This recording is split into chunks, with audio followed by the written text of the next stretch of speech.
Genders Games, haha! Ladies and gentlemen, the second round of group stages is over, and all I can say is wow! These groups were insane! Everything came down to the wire. Up until the last day, the only surefire thing was that Samsung Blue were getting through, and even they lost a game to Fnatic on day 2. Let's start off with Group C so we can look at all this nonsense in parts. As I said, Samsung Blue did make it out, and in first place, but not nearly as invincible looking as their sibling team. Fnatic had a dominating lead on them through much of that game, and several of their games after that seemed fairly evenly matched. Though Fnatic had that strong start, and even a pentakill against LMQ, their performance was spotty over the course of the group, and they ended up in last place. On the other hand, OMG and LMQ were neck and neck through the whole thing.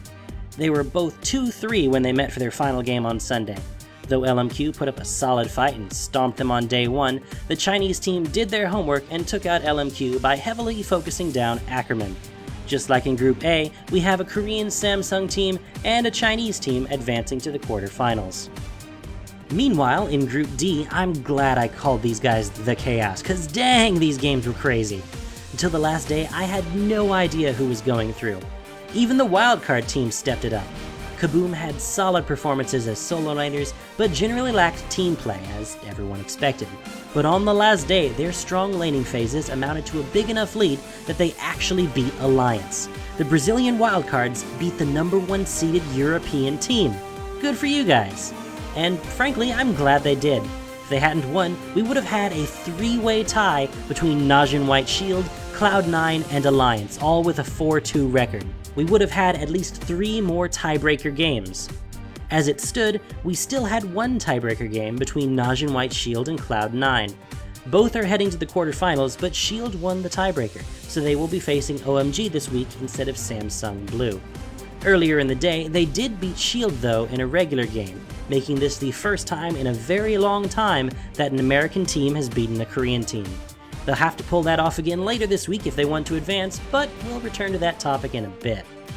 The champion pool suffered this week with only 39 champions seeing play. Only 3 new champions made it to the field this week, most surprising among them being Rammus.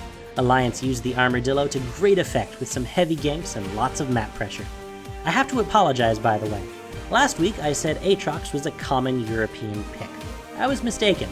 Turns out he was pretty exclusively something that Freddy from SK did, so my ban prediction was wrong. Sorry about that. Zilean and Alistar were still the most commonly banned at 76% and 90% respectively. Nidalee received significantly fewer bans this time around. Quite a lot, but at only 34% now as people spent a lot more effort targeting the enemy players instead. I'd like to do something new now. Let's try and predict what the teams will look like in the finals. Using the data we have now, we can look at who has been the most popular among the pros here and find the 2, maybe 3, most commonly played champions in each role. The pros may pull out some surprise strategy in the end, or a favorite champ of choice, but we can try. Also, rest assured that if either Zilean or Alistar go unbanned, they will get played in the coming weeks. As that's unlikely though, we'll not include them in this exercise. Kha'Zix and Lee Sin remain the most commonly played champions in the tournament, and of course, the most common junglers. I will be extremely surprised if these 2 don't show up in our final group. Janna and Thresh come in at the most popular supports, with Nami trailing as a distant 3rd. I say distant, but the fishy lady still showed up in 40% of games. No one can argue with the crazy amount of crowd control these 3 provide.